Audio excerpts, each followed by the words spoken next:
How much of a willing participant is he in the process?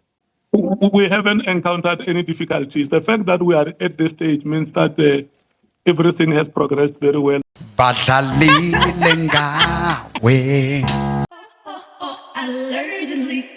Today is a Dirmakar day.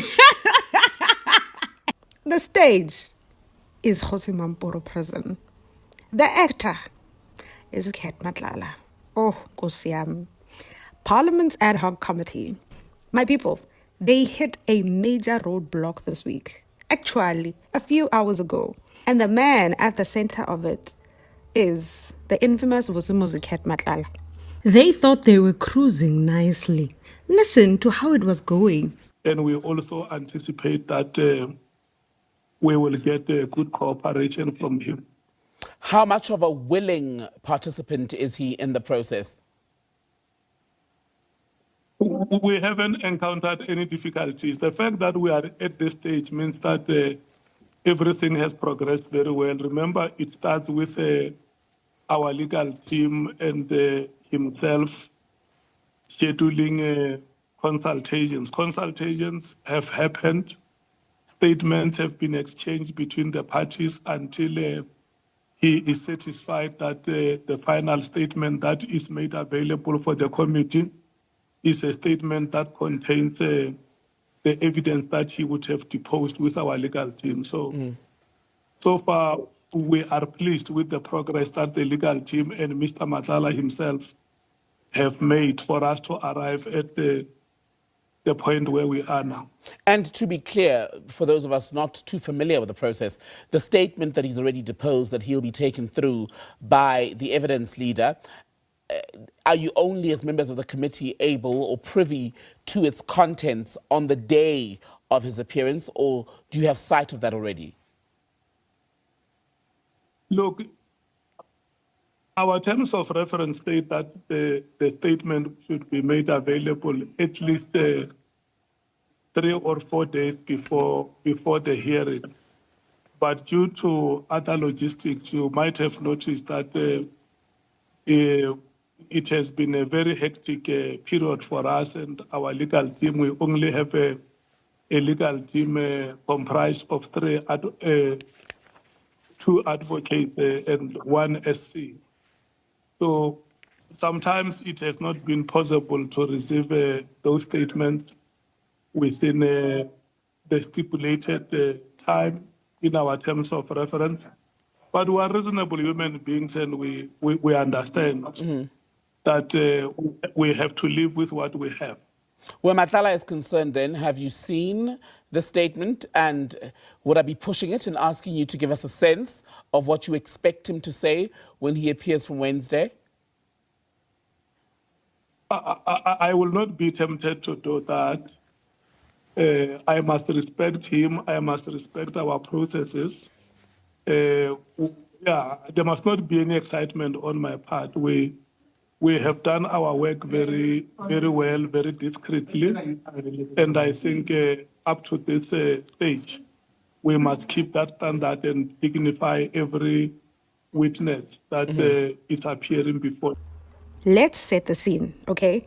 The committee was actually set up to investigate these explosive allegations that were made by Nhlanhla Mkhwanazi, right? You won't forget that. He happened to actually point out fingers at the massive 360 million rand SAPS tender that was allegedly awarded to a company that was owned by Cat Matlala.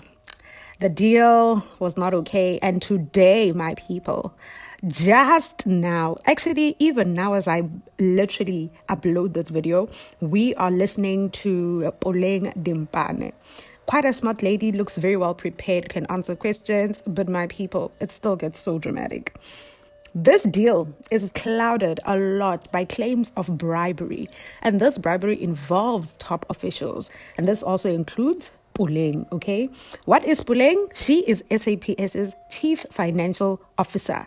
But now, my people, Matlala is not just a businessman. We all know that he is currently serving, well, not time, he is currently waiting on a trial, for attempted murder, at Kgosi Mampuru Prison.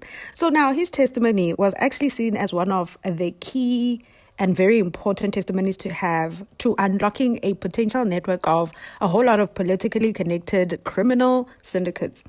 But the stakes were so high that the entire committee had to pack up their bags and say, Tuchan, Khan to Johannesburg, Tuchan. Yeah. And they moved the whole committee and the whole hearing directly to the prison.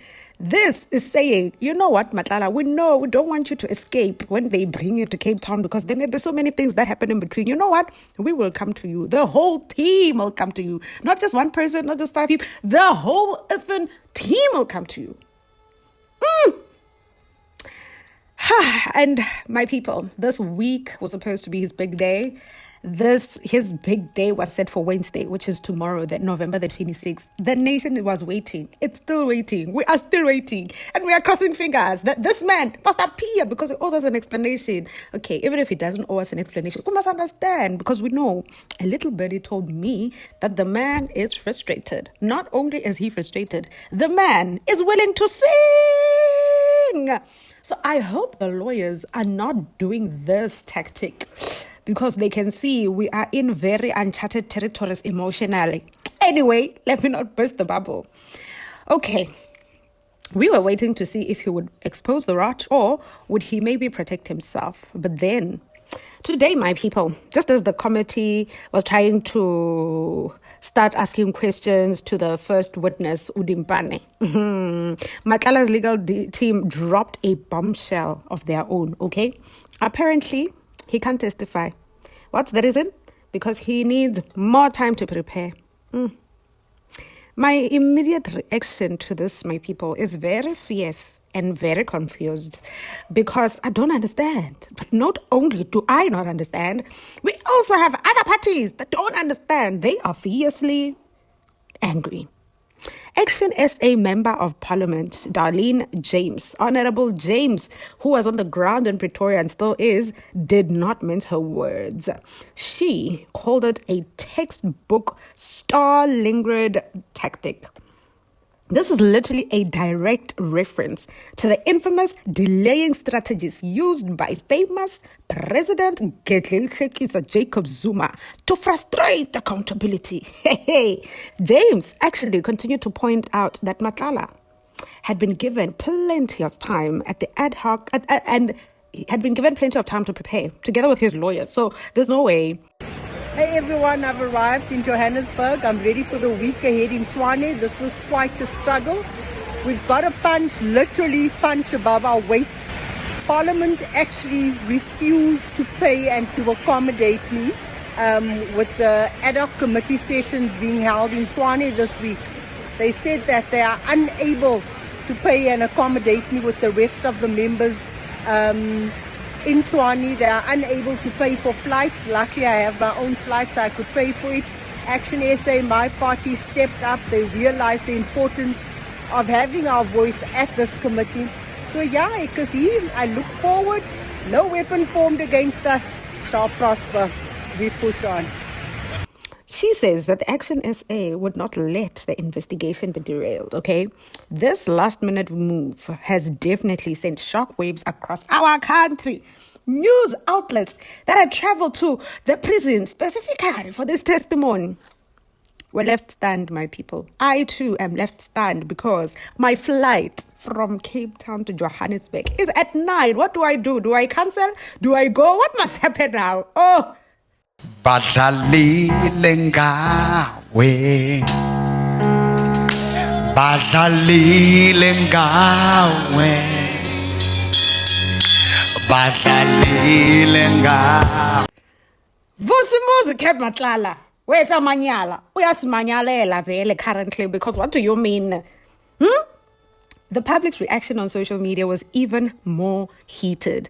Okay, there is hashtags, hashtag ad hoc committee. It is exploding. People are actually quite furious about the waste of taxpayers' money.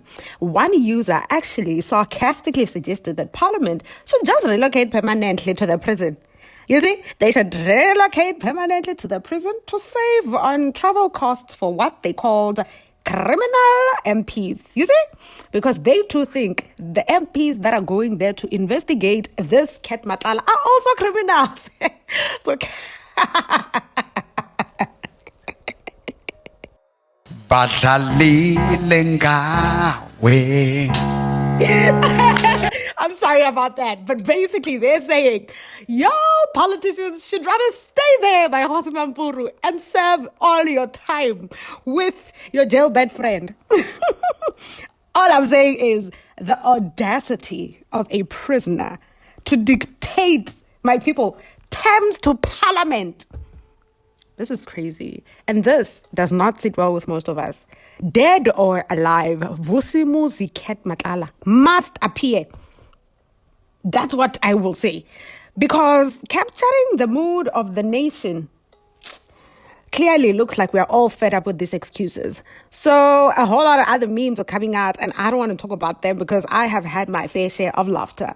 But I want to ask you, and what do you think? Do you think he is stalling to avoid incriminating himself? Was this maybe a repeat of the Thabo Bester prison circus, maybe? Or, I don't know. There is one popular post, though, that showed a picture of a guilty-looking cat with the caption, Cat Matlala, don't mess with us, please. And I agree with it, because at this point, I don't want to be messed with. We are very invested emotionally as a country, and if he says he's not coming tomorrow, will he pay all of our medical aids? Because depression is going to lead us to viscopies. Anyway, it's a joke, okay?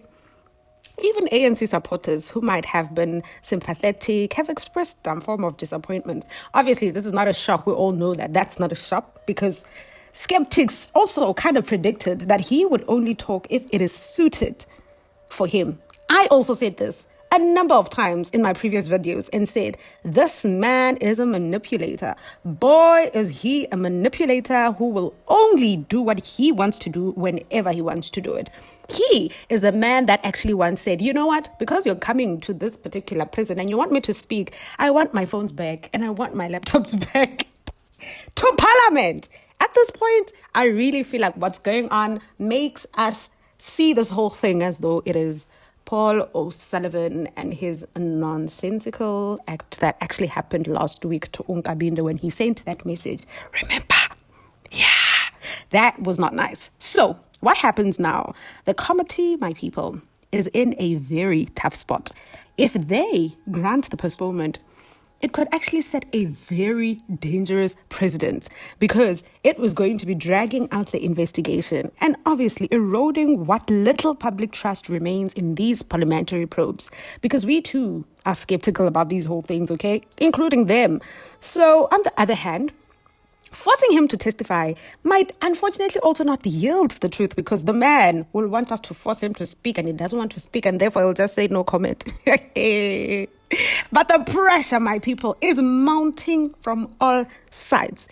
Witnesses like Commissioner Mkhwanazi are pushing for urgency. I would like to tell you something. I will create a video of what I think is going on in Cat Matlala's head.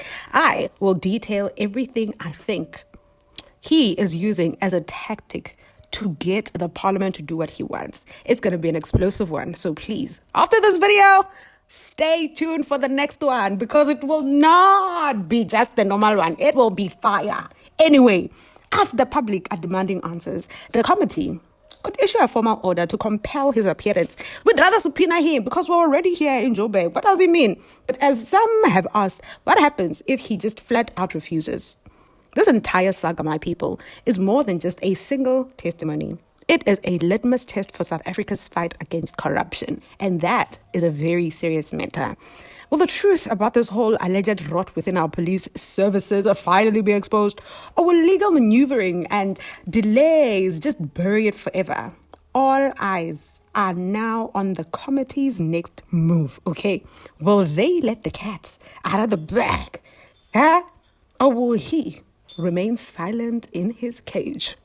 The answer will say a lot about who really holds the power to this country. Is it Cat Matlala Manyala? Or is it South Africans and the leaders they have chosen to run parliament? That's it for me today, my people. I love you so much. Thanks for watching. And if you want to stay updated on this story, please don't forget to subscribe to hit that notification bell and let me know your thoughts in the comments below. I love you. Bye. Allegedly. Allegedly. Oh, allegedly. My people, my people, my people.